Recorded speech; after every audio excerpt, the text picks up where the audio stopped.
banker, governor of the Central Bank of Sweden, and two-time former chairman of the Basel Committee on Banking Supervision, and he has led institutions through both innovation and crisis. Our friend Beju Shah is the head of the BIS Toronto Innovation Hub Center, is at the forefront of translating emerging technologies into practical supervisory tools. We will have 3 rounds for you for the discussion, and I encourage you to begin to put your questions in the Q&A, and I'll do my best to get to as many questions as we can. And please be brief in your questions so that we can actually read them. Stefan, let me begin with you. So at a strategic level, rapid technological change has already begun to reshape the supervisory mandate itself. Here's the dilemma.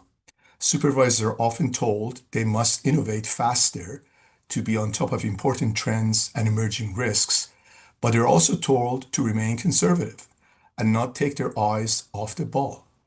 Where do you think supervisors should draw clear boundaries on the use of AI, even if technology appears capable? Thank you. Thank you, Babak, for the question, and thank you also for giving me the opportunity to say a few words when it comes to this highly interesting topic. First of all, we need to focus on and we need to understand what new technologies can do, because new technologies sort of come and go, and we have had many versions of various technologies also in the past. But the key to it is really to get a good feeling for what is it that really we want a particular new technology to do. And that can be actually quite challenging. Let me start with the private sector, because in the private sector, everything used to be on paper. And that's what we have sort of, in some sense, inherited. Going forward, it's pretty obvious that we're going to move into and already have moved into a world where nothing will be on paper. Everything will be digital in one form or the other. And that, of course, presents new opportunities, but it also presents new risks, and then you need to understand those risks. And when you're on the public sector side, you're stuck with the similar types of issues, because then you need to ask yourself the question, what are the rules supposed to be? And whose job is it to design those rules? And in this new environment, how do I understand the risks, and how do I deal with these risks? And also, you actually need to come up with a conclusion when you run a supervisory agency, for example. How do I use these new technologies, and which ones am I actually supposed to use? And let me add one fundamental conclusion of mine when it comes to all of this, and that is that AI does not change anything when it comes to you yourself being responsible. AI can maybe help, but responsibility actually remains and lies with normal human beings. And an old argument that I have come across a few times in the past, particularly when I was dealing with bank restructuring and banking crisis management, was someone who said the bank was actually okay, it was the macro that did it. And then my answer was always, well, then you better understand the macro. Because it doesn't change anything. You are still responsible when you run a supervisory agency or when you run a bank. And in the future, it just won't work to say AI did it. That's not good enough. You better understand AI, because you will still be responsible for what is going on, and that is because new technologies, they do not absolve you from responsibility. And I do think that we need to be aware of that all the time. And to Babak's introduction, that kind of, on the one hand, means that you need to understand where we're heading. But on the other hand, when it comes to the old-fashioned rules of the game in terms of responsibility, you just have to stick to those old rules. Thank you. Thank you, Stefan. And it's always a pleasure to hear you speak about these things because you break down very complicated concepts into way that people can actually understand. And if I can take you back to some of the board discussions we had a couple of years ago, you remember Beju's colleagues in London, the BIS Innovation Hub London, had asked Toronto Centre to write a chapter on Supervisor of the Future and AI. And I think one thing that I remember from all the discussions we had internally at Toronto Center was our big conclusion, spoiler alert, was that you can use AI all you want, but at the end of the day, it comes down to judgment and critical thinking. And goes back to your word about you can't blame the macro, you can't blame the AI. With critical thinking and judgment also comes accountability. So I think that's one of the things that I think I'm also hearing from part of your message. So, Beju, in this first round that we're talking, which is mandate to practice, I want to ask you, given the transformation supervisors are experiencing, could you highlight one or two BIS Innovation Hub projects that illustrate how AI or advanced analytics are already changing supervisory practice, and what supervisors should realistically take away from these experiences? Thank you. Thank you, Babak, and thank you to the Toronto Centre for inviting me on this esteemed panel with former government investors as well. It's actually great to be able to do this panel with Stefan too. And good morning and good afternoon, everyone. Firstly, before I begin, just to say that the opinions and messages I share during this presentation are my own and do not necessarily reflect those of the BIS. So I think let me just start with some observations rather than a project list, because I think that captures more honestly kind of where we are with the work. And I think I would say, we've had one of the most important shifts in supervisory innovation right now is not the fact that AI is becoming powerful or we're wanting to use it, though it is. I think the important shift is, and Stefan took this around accountability and else, is around the discipline about how we're deploying it, how we're thinking about it. That's maturing. So supervisory innovation, I would say, is we're having to think about it being more engineered, more testable, more evidence-bound. And I guess for this audience, this shift in discipline is perhaps more consequential than any single tool or prototype. And let me frame that around three ideas, because I think that, and then I can weave in some project names in there, but I think they travel further than the project ideas. I think one of the first things is to think in terms of supervisory stacks and not tools. And the gains come in kind of deploying supervisory capability don't come from just deploying a single model or a product. They come from building a coherent architecture in the same way we build other data systems. So in this case, data analytics, human judgment, human behavior, governance, and all the controls and risk management need to come together and fit deliberately.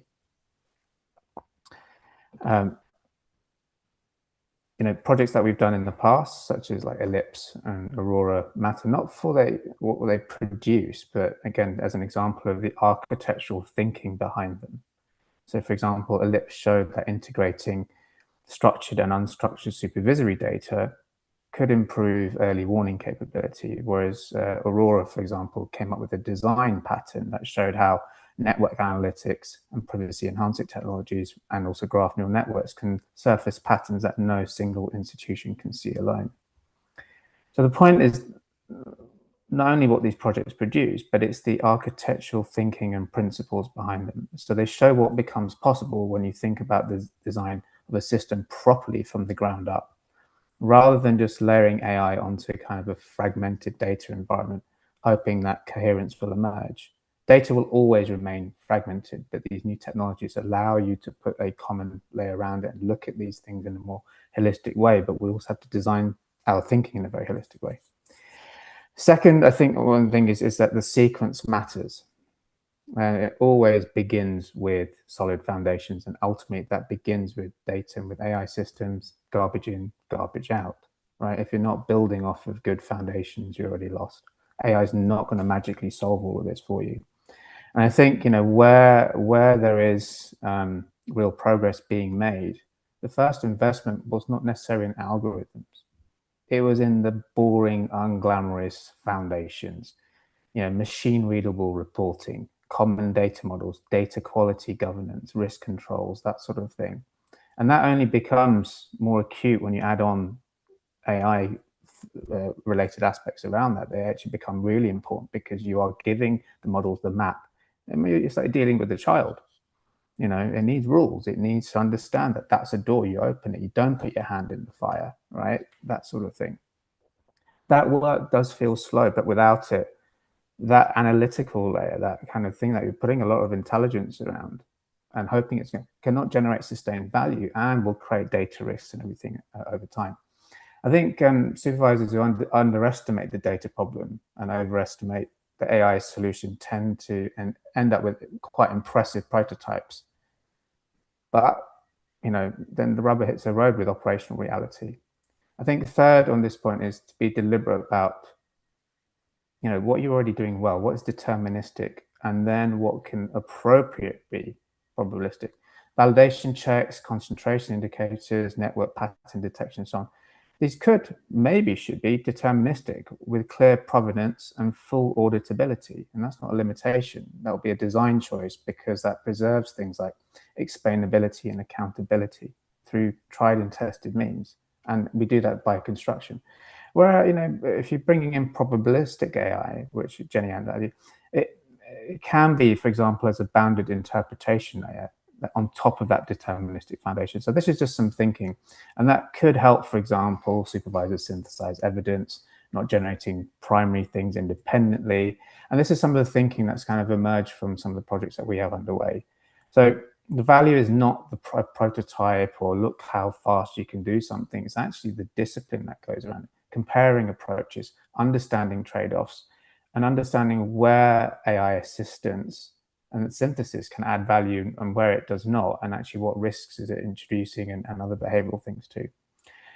So yeah, just to kind of clear up on this point, I said the key message really is we're not thinking about automating judgment. It's actually AI in this case should be thinking about better triage, clearer traceability, and importantly, better use of scarce supervisory capacity, all while keeping accountability exactly where it belongs.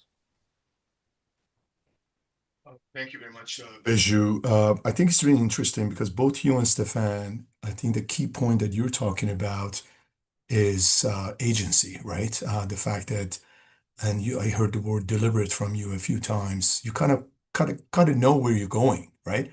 Otherwise, what's the point of using AI? And I hope more and more people will begin to hear and heed that message. Now we're going to go to our second round of questions. And the theme for this round is governing innovation, risk and trust, and accountability. So I guess accountability keeps coming back. Again, I'll remind the audience, please put your questions in the Q&A. So once the Q&A begins, we can just go do rapid fire questions. Stefan, I'm going to go back to you and for the first question here. As AI and advanced analytics move closer to core supervisory decisions, what do you see are the biggest risks for credibility, accountability, and due process if governance frameworks do not keep pace? Thank you. Well, let me start out mentioning the concept risk-based supervision. Because over the years, we have many times at the Toronto Centre been asked to help out in different corners of the world to sort of implement risk-based supervision. And that is really about how you go about doing it, turning it into something which is more than just words. And as an aside, we have just recently put out a paper on this topic. Here, when it comes to risk-based, when I was sort of thinking about what to say, it struck me that in many cases, when you think about risk-based supervision, it bothers people because you realize that I also have a large number of small financial institutions. And at the same time, with limited resources, there are so many of them, so I can absolutely not keep track of all of them at the same time. And with limited resources, and that's what risk-based supervision is all about. I have to pass judgment on what to look into, And then, of course, the major financial institutions is usually where you end up spending your resources. But having said that, that also creates an environment, and this supervisors know very, very well, is that there is no upside in supervision. So also is if a tiny institution goes under, maybe it doesn't matter to the system as a whole, but you still get the blame. And here, AI or proper collection of data in combination with I do think in the future, potentially, with reference to what Beju talked about, can be quite helpful, because then if we have proper data and if we have proper AI systems in place, they can probably increase productivity in the sense that it ought to be possible to use these new technologies to flag issues also in small institutions. And if that flagging is being done properly, then actually that can be quite helpful, I do think, when it comes to how you go about doing these things with the limited resources. So properly managed, but that actually assumes that you have proper data, because without proper raw data, it doesn't really matter what you do, because as Beju said, garbage in, garbage out. But for the sake of the argument, let's assume that also in the private sector they have been asked to provide you also in small institutions with sort of relevant data. Then you can actually increase, in my view, probably over time, your what I would call your supervisory productivity, dealing with this.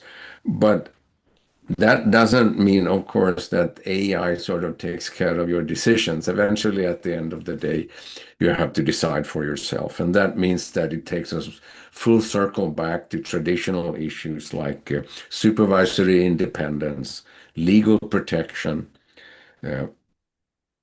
properly staffed agencies, basic management procedures that make sense, governance and things like that. And they are really about the rules of the game and human behavior. And AI certainly can't replace those things, because you still have to run your own agencies. But I do think that AI can help you in running your own agencies.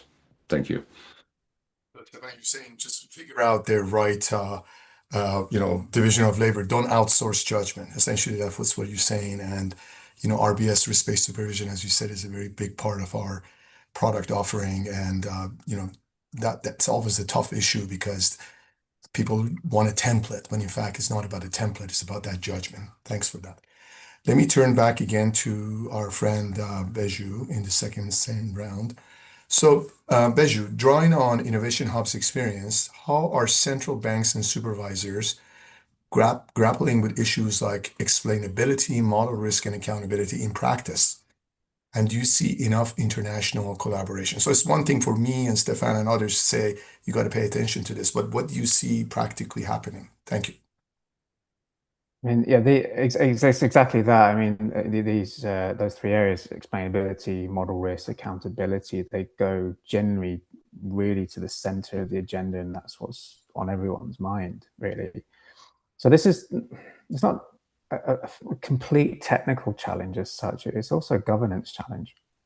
I want to be kind of frank here, because sometimes I think when people are talking about those three areas, it can be a bit more confident in its framing, just because I think these tools are fast, they're easy, they look like, giving you everything they need, but actually the evidence and the growing research body is that actually we need to be more mindful, concerned about these things. So let me separate those three questions. So explainability, simplified as, can we extend why the system produced this output? How can I, and that also goes into defensibility as well, right?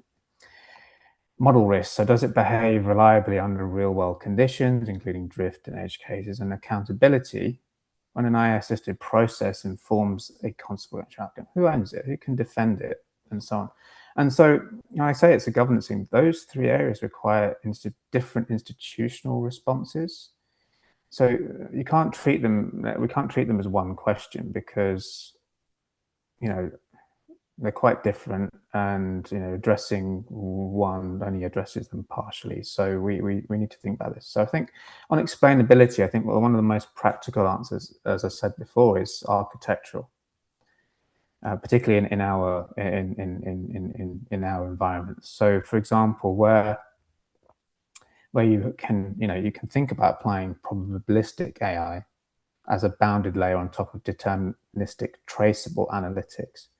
So that way, you know, the explanation doesn't need to be, oh, because the model said so, or I've got a chain of thought reasoning, or whatever it might be. Actually, what we're moving towards is, here is what the pattern detected. Here's the evidence base. Here's a reasoning base. Here's how the model helped us to understand that. Okay, but it was also a way of kind of thinking, well, am I getting the same outputs? Am I getting the same responses? Is the model behaving the same way? Or if I shift models, am I still getting the same supervisory outcomes? So all of that becomes a more defensible position, potentially in a supervisory or you know, maybe even a legal context, where you have that evidence base. You're not just going, oh, the model did it, oh great, wow. Whereas a black box presented output doesn't do that. And I think this is where some of our, you know, some of the projects we have on, they really do matter, because actually we are thinking about the supervisor's challenge function, not just a toolkit. And thinking about giving tools that evaluate, or thinking about what the tools for transparency, fairness, robustness, bias, all these things come in. I mean, you know, we're discussing one example of, for example, if you are supervising cross-border firms and you're ingesting different data, right? Is your model treating it the same way? Because actually there could be cultural and contextual bias in the way that the language is written, right? In some cultures, apparently, for example, they you know, everything's the art of the possible, just in the mindset, the language. So, you know, how does that come up in supervisory judgments? There's also research bodies that say actually most large language models, for example, are weighted to be closer to German in how they're constructed, and less so, for example, Eastern languages. And that can also create things. I think these are real things that we have to be mindful of, especially in automated systems. So yeah, you can't simply just accept the, you know, firms' documentation of their own systems and everything else. There are also things around, you know, are there adversarial attacks that come in? How can you detect, explain all that? Now on model risk, I think, you know, some institutions are experimenting, some are still stretching, some are or stretching kind of frameworks that were designed for traditional statistical models, or and stretching them to cover machine learning applications that they may not be designed for, and that can create blind spots. So, you know, as I go back to the point I made before, it's about building assurance into the architecture, replay testing, regression triggers when configurations change, controls for failure modes, these assessment, you know, for like kind of deal with risks or issues that these systems could be susceptible to. Right. So what you need is almost a way that the architecture also then ties to a structured assurance regime embedded in the system itself, right? And then on accountability, the principle is simpler. The kind of, and Stefan's mentioned this, that the human supervisor, the institution represent, always remain accountable, right? AI will only support supervision. It doesn't displace, or will never, or should not displace supervisory judgment. It doesn't replace accountability. It doesn't replace accountability. But all of that requires investment in the infrastructure around the stack. You know, audit trails, data engineering, data design, governance structures, enterprise risk management, and then, you know, institutional ownership of the decision chain too. So, you know, I think what we're also kind of realizing through the work is that actually a lot more experimentation, implementation work needs to be around that, I think, more. And, you know, and a lot of our projects are advancing that way. Last point you mentioned is on international collaboration. I think, yes, there is more meaningful progress, but being honest, I don't think there's nearly enough yet, but it's happening more and more, where these things, I think as we understand more and these issues come to the front, you're able to have more of a dialogue. So yeah, I think, you know, the more we talk, the more we kind of raise these issues, because actually we are still learning about how these systems work. And I mean, you know, you only need to research some of the kind of AI alignment research, AI safety research, and so on to understand actually there's a lot that impacts that supervisory use or potential supervisory use of AI systems. And I think this is where some of our projects look at that and going, okay, well, what does that mean in practice, right? What do we need to be thinking about? Because actually this is very real, especially as I mentioned, everything will become more digital, right? Maybe reporting cycles will shorten, we'll get more real-time data in certain things. Some firms are more digitally native than others, so that may also require a different way of thinking about how they're supervised, for example. So these are things that just kind of, I'm just talking from an innovation point of view, not a policy point of view. So yeah. Thank you, Bishop. So what do you think is the obstacle to more international collaborations? Is just the fact that this is fairly new and we're all trying to figure it out, or is there some things have to happen to spur more collaboration? Do you have any views on that?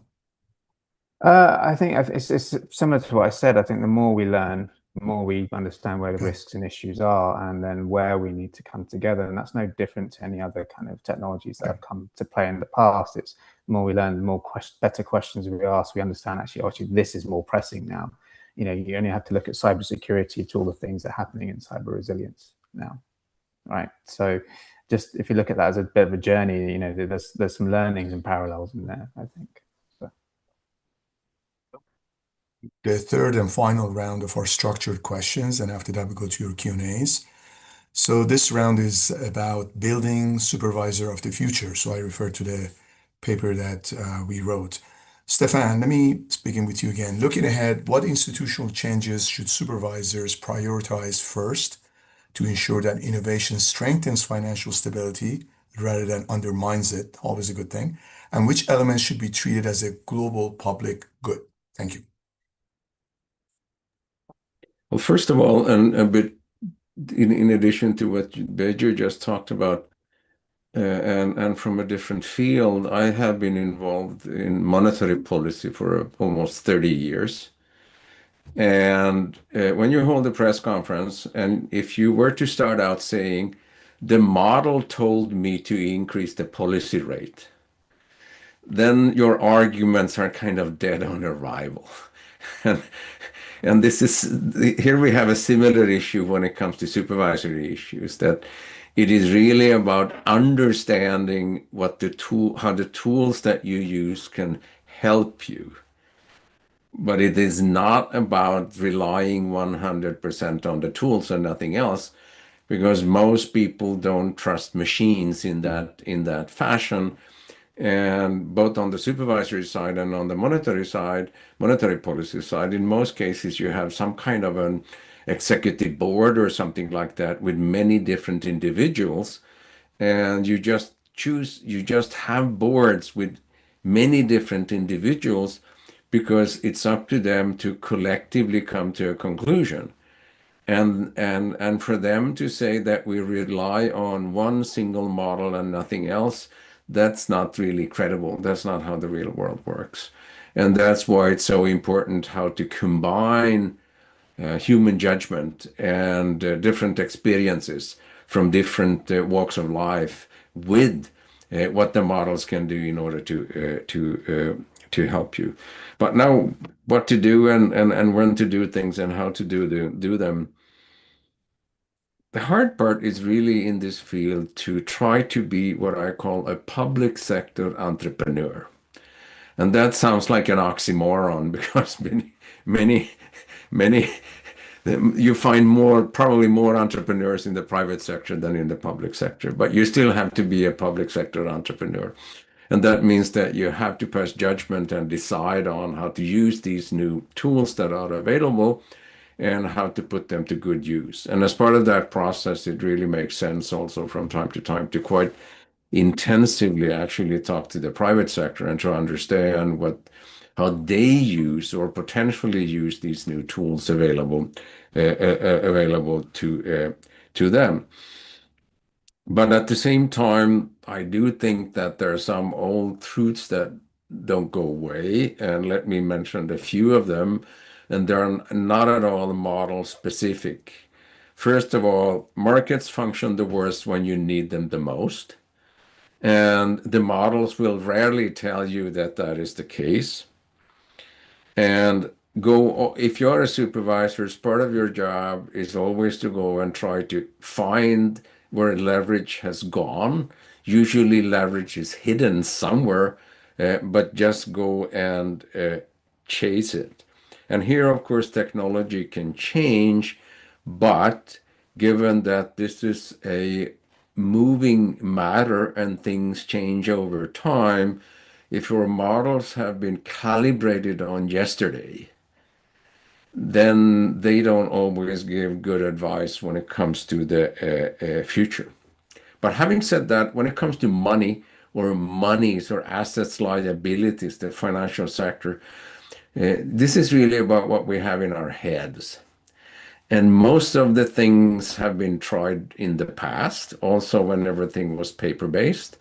And most of the things that have been tried in the past have also gone wrong in one way or the other. So setting technologies aside, we certainly can learn from history.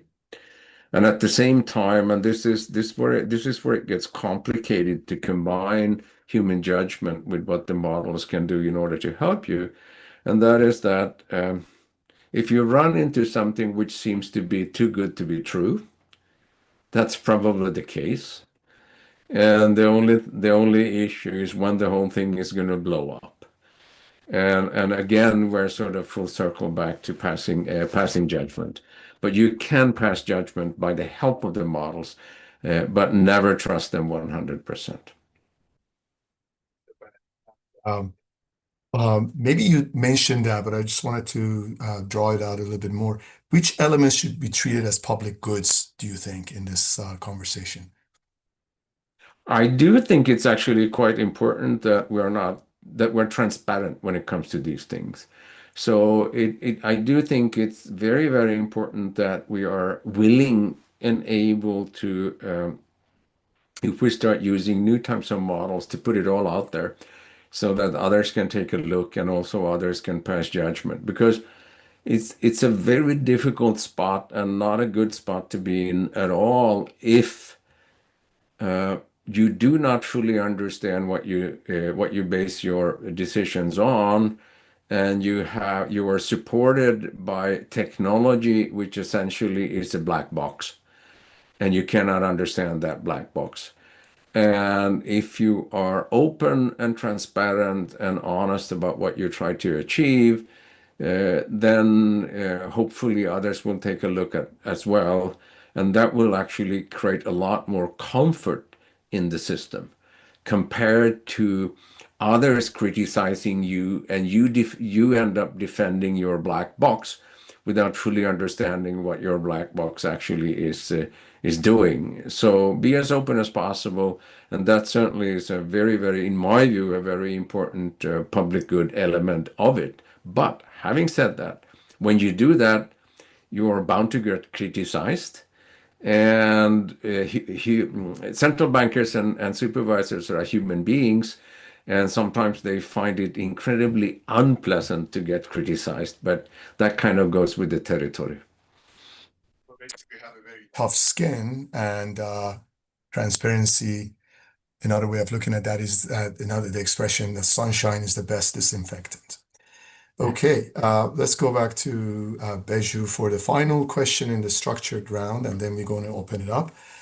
So Beju, based on Innovation Hub's work across multiple jurisdictions, what capabilities matter most for supervisors to build first? Skills, data infrastructure, partnership, and which types of innovations are most transferable to emerging and developing economies? Thank you. So I think, on capabilities that supervisors should build first and how much that transfers, I think both questions deserve equal weight. If you talk about on the sequencing point, I think not just from work that we've been doing here, but actually just in my previous experience as well, first and foremost is obviously your people and your operating model come first, and then your data, then your analytics, and then your AI. Where and only where kind of can add genuine value. And that's also incremental, right? Because as those capabilities evolve, organizational capabilities evolve, your ability to understand kind of risks, information security aspects, all these other things, they evolve. And the other components in the organization or other controls evolve, then you're able to kind of then maybe think about where other use cases where it can be used more effectively. You may also learn that actually what you're doing today is perfectly fine, right? Unless there's an operational need to kind of use your resources better. So that order is not always intuitive, and particularly, and I think I've mentioned earlier, when you're under pressure to demonstrate innovation quickly, that again goes back to kind of what I said before about doing things in a very structured, orderly, kind of measured pace, because that way you're building the foundations for all these things to build off of. But that's the kind of logical order that tends to work. It's not always a thing, because obviously with things like AI and so on, I can spin up ideas very quickly, show that to my boss and go, oh, great, we can do all these things. But that's not necessarily the best way. I think it's good just to show the art of the possible, but to kind of get there, it does require good discipline. I mean, if you only have to look at cybersecurity, for example, where even with all the latest tools, the basic engineering practices, the basic technical things still don't go away. The fundamental kind of hygiene things don't go away, and that is true for AI too. On the institutional side, I'll say that it's an organizational design challenge, not a technology challenge. I think it's being able to bridge both the technical and the people aspect.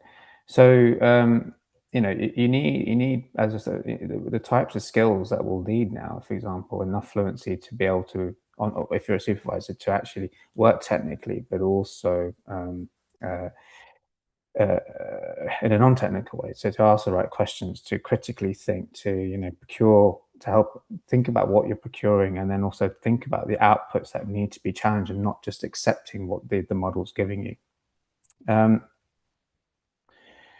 I think one thing that kind of our subtech work, even though I really don't like that term, but we call it subtech, it's pointing to kind of a institutional capability with a clear mandate and ownership, and also moving from pilots to operational deployment in that kind of measured way. If you don't have that clear ownership or that path or that kind of migration path that's doing it in a measured way, in an evidence way, in a kind of agile way, with that kind of direction in mind, you're just going to stay in the land of promising experiments, right? I mean, this is a comment sometimes we get about our work, but our work is also art of the possible, to kind of say, provide that landscape of the land, right? To saying, okay, these are the types of things you should be talking about. But if you really want these things to scale, it is doing things in a kind of measured, step-by-step way, and beginning with the fundamentals, right? And that's more of it's a technology problem, yes, but it's also kind of an organizational kind of design problem, and also that trade-off between needing to get results and deploying tech and efficiency and everything else. On the technical side, look, it really comes back to get the data right first. It means data contracts, validation rules, schema versioning, provenance, auditability, all these things, right? But also trust scoring, especially if you're using automated ingestion of sources. And I don't think, without those basic things, you're not going to get the ability to produce outputs that are auditable, defensible, explainable, and so on.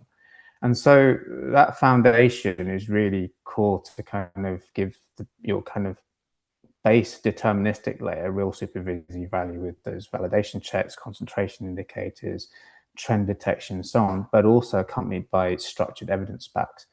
And these are then explainable by construction. They're reproducible, they're defensible, and they force the institution then to do the hard work that otherwise AI can obscure, kind of mask away with very nice seeming language, and therefore actually definitions are agreed, data quality problems are agreed, and actually the question itself can be clarified. None of these are open to interpretation. Then, if you're then using AI in that stack, okay, it can be more constrained, be more evidence-bound. maybe stop where the evidence is insufficient, or tested comparatively against simpler baselines, for example. There's also some body of work around, there's a lot of talk around large language models, but no one's really exploring the capabilities of small language models, and can they offer different architectural choices? Can they also resource and cost efficiencies too, right? So I guess, on transferability, I would say, I'll just be honest and optimistic really about the work. I think some of the hub outputs assume kind of some institutional preconditions that can be absent or nascent in some jurisdictions. And I think the ability for us to then take our work and say, well, actually, and there are examples of this. For example, we released a project on a modular payment system. And it's just also thinking about actually, and I mentioned, sorry, I'm not being clear, but I think it's thinking about the work in how they could apply both in advanced economies, emerging market, developing economies, and for different capabilities, and being able to articulate in that way. So my point I made around, for example, small language models and so on, is actually not everyone may have the capabilities, skills, investment, budget, security controls, anything to use that type of thing, or even, but maybe actually just doing the basics is good enough. Starting with the tools, the advanced analytics is good enough. And then going, okay, what do I need to use and how? But also thinking about the tools that also inform your architectural choices, and therefore the skills you need and the outcomes that you get from that. So I think on the technical side, it's not always about the big is always best. Actually, sometimes you can design things in a very pragmatic, practical way that then makes technologies like that easier to adopt, irrespective of the jurisdiction. So, I think there's some more thinking to be done there, because actually these are things that you can deploy in-house, you can use, but again, not enough work's been done on that. There's a lot of work around, okay, well, let's send our data into these large language models and to these big platforms, and you get lots of advice, but we need to do more on actually what do we really need in our supervisory community? What's good enough? And what can we control, and what's predictable, and what can we explain, what can we defend? And actually maybe just, slow and steady wins the race. I'm always a big fan of Hare and the Tortoise. So, yeah, I think, I think a lot of it can be transferred. So I think it always, for transferability, I would always say it begins with the basics. Focus on your data skills, your data foundations, and also start to align, those who are the non-technicians to also think about what data and technology means. So you're bridging those two worlds, because actually you can't do these. You need cross-disciplinary skills, and that's what also makes this transferable, because then you can design things in the right way. The policy and tech aspects join up more, the policy and data aspects join up more, and if then that feeds into the people who need to design the systems, and therefore you're doing things more holistically.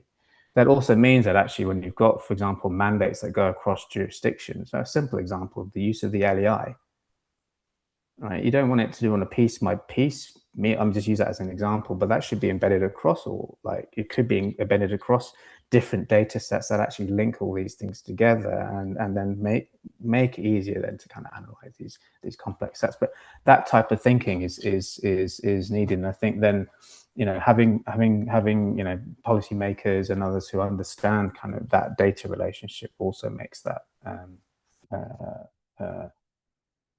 easier to kind of achieve kind of the various goals. So yeah, I think, yeah, that was the last kind of notes I had.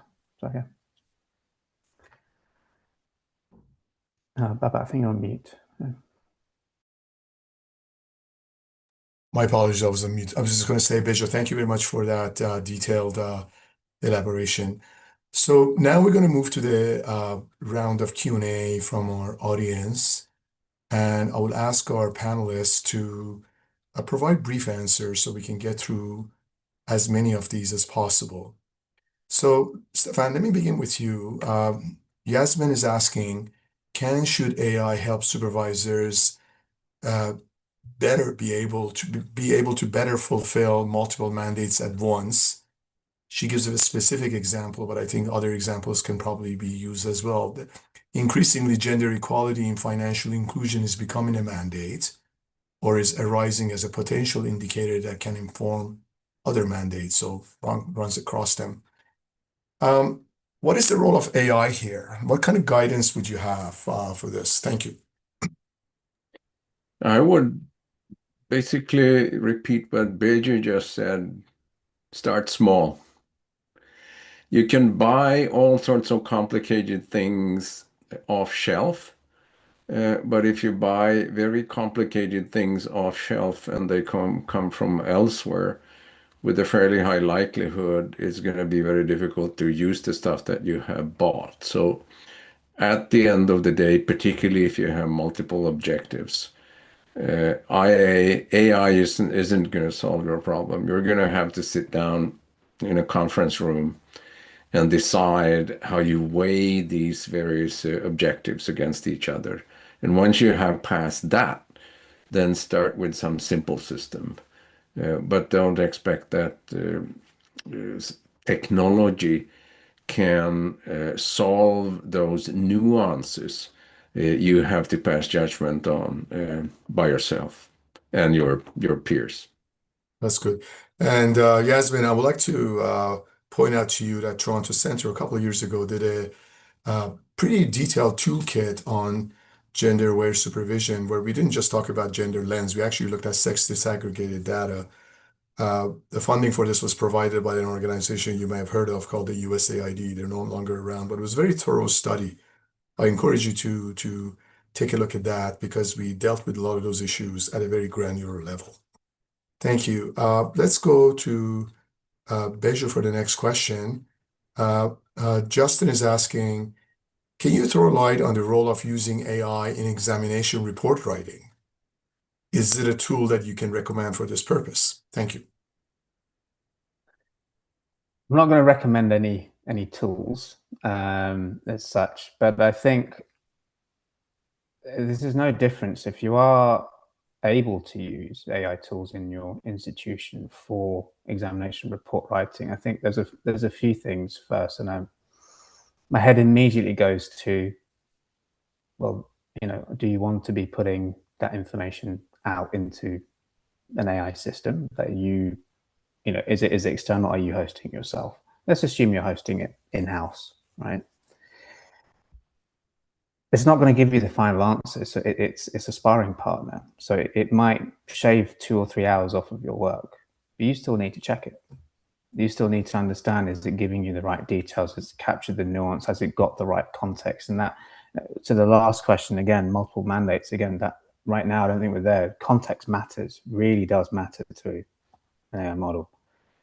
You can also use it, for example, does this briefing, does it sound gender equal or whatever it might be? So use it as a sparring partner and use it as that, but is it giving you the right thing, right? Is it giving you that? But ultimately that sits with you. So I would say, yeah, if you were going to use it, maybe, and you're able to use it in your institution, use it to speed up your work or challenge or to go, does this make sense based on whatever tools you have? But these are all subject to, are you able to do it? Do you have the right control, security policies, et cetera, et cetera?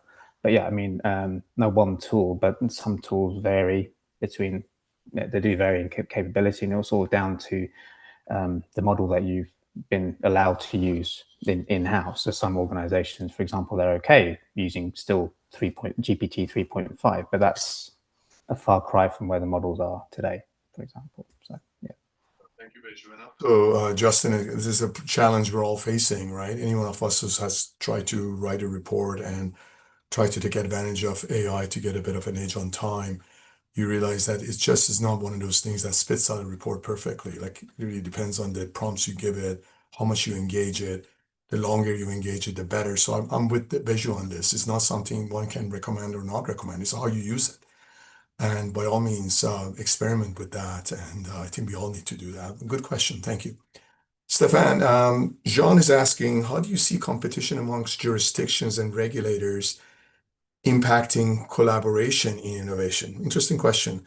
How would you see this?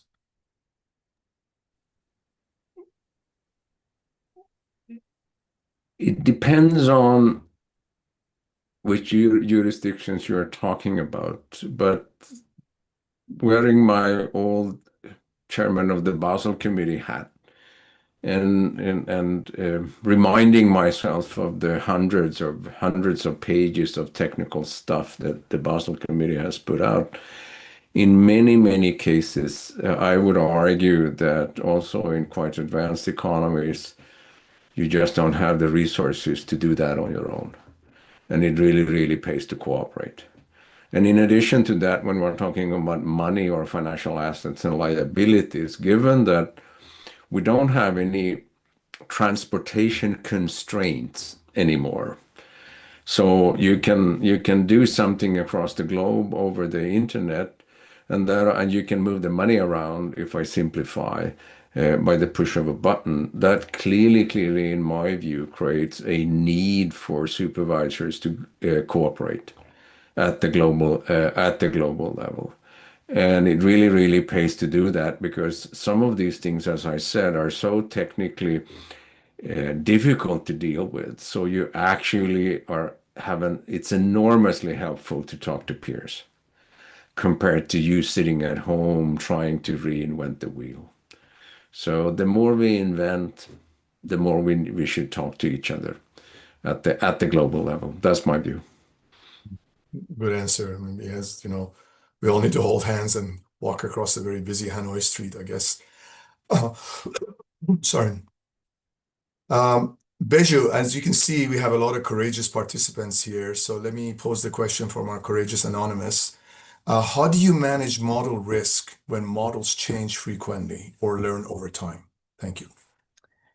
Yeah, and this is something that we're exploring, the concept of model agility. So you have cryptographic agility, your ability to swap out algorithms when they change. It's things like that. So I think here is something that we're exploring through an upcoming project we have on to kind of just think about actually what that means in practice. But I think it's one of these things of control what you can, and you also then have to build in even more test suites and other things around that, and be able to, if you are going to swap out to, let's say, the next version of it, how are you going to replay the results? Is it learning the same way? Are there other things that are going on with that? So actually this introduces a lot more complexity than previous, because you're just getting into behavioral type element or reasoning type elements that can vary even between two different entries, right? So this is how you need to get predictability and testability around what you already know, and be able to replay all that and then reapply that should you change the model or learns over time, and be able to kind of do that. I don't think there's a clear answer on that yet, but it's being able to control what you can and also treating it as in a very risk managed way. But I think more needs to be done on this. So. Good, thanks. Stefan, this next question is certainly for you as the former chair of the Basel Committee. You were there in a very consequential time and came up with very important standards. So they were revised nearly 2 years ago. Do you find that they adequately addressed AI and emerging technologies, given how rapidly the former has evolved over the past 2 years? If not, do you think another round of revision is needed sooner than later? Thank you. Well, first of all, I mean, it took, what, 10 years or something like that after the global financial crisis to eventually get to what is called Basel III, and then it has taken another 10, 15 years to implement everything. And of course, in the meantime, the world changes. So one just has to have to live with the fact that when the world changes, you have to kind of go with the flow. And then you have to ask yourself, are there new risks? Are there new things that we need to be mindful of when it comes to these things? I don't deal with the daily minutiae of the Basel Committee's work presently, so it's hard to say that things should actually change because of AI. I would say that things always change one way or the other, and it's not based on AI or any other new technology as such. It's more sort of understanding what's going on around us. And based on that, do we come to the conclusion that what was said 10 years ago or 20 years ago is a bit old and stale, and do we need to actually change a few things, taking into account what is going on presently? I think that's a more that's sort of the proper way to think about it, because nothing is ever sort of completely, totally, utterly constant in this in this world, and one needs to be mindful of that.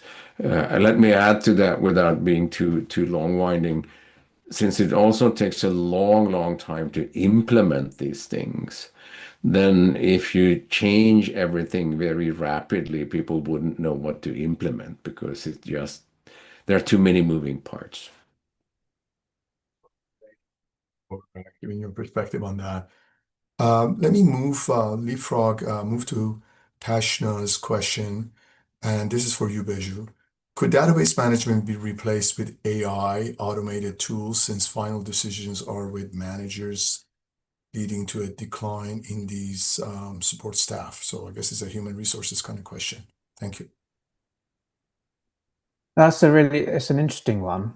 Some database management is already replaced by AI tools. You need to look at one of the largest big tech providers.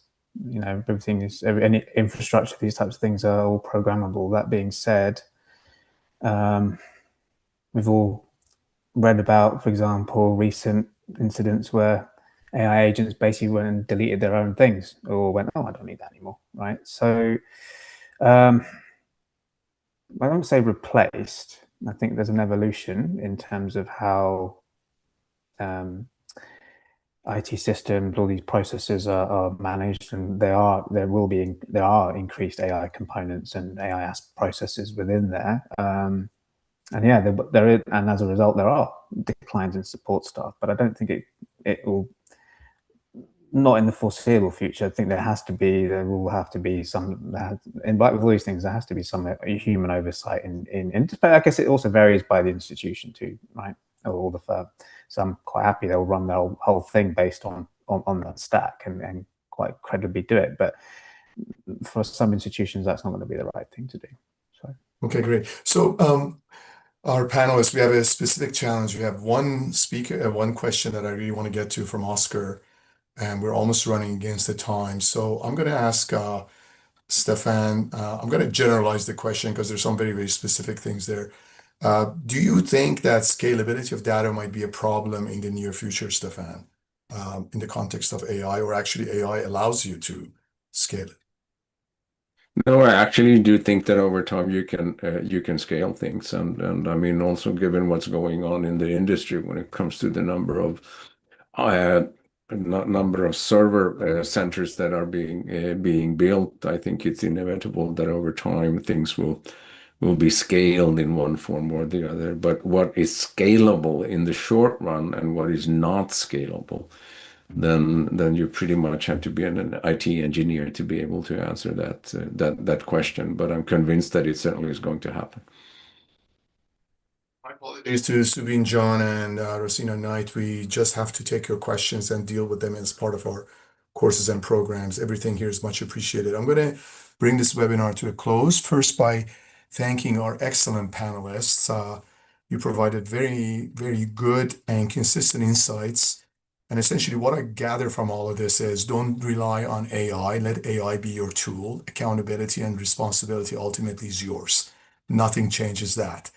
And I think that's absolutely critical. And at the same time, we're dealing with the perils. Sectors, industries, programs are getting eliminated with AI. And I just hope that we as humans know really what we are doing in this space.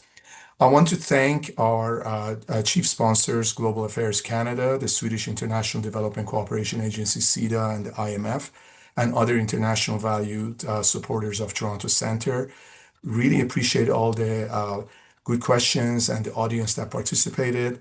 And I think, we want to follow up on this, and this is a good conversation, and it was really absolutely my pleasure to moderate. Thank you, everyone, and have a great day. And if it's the evening, have a drink on me, and then take care. Bye-bye.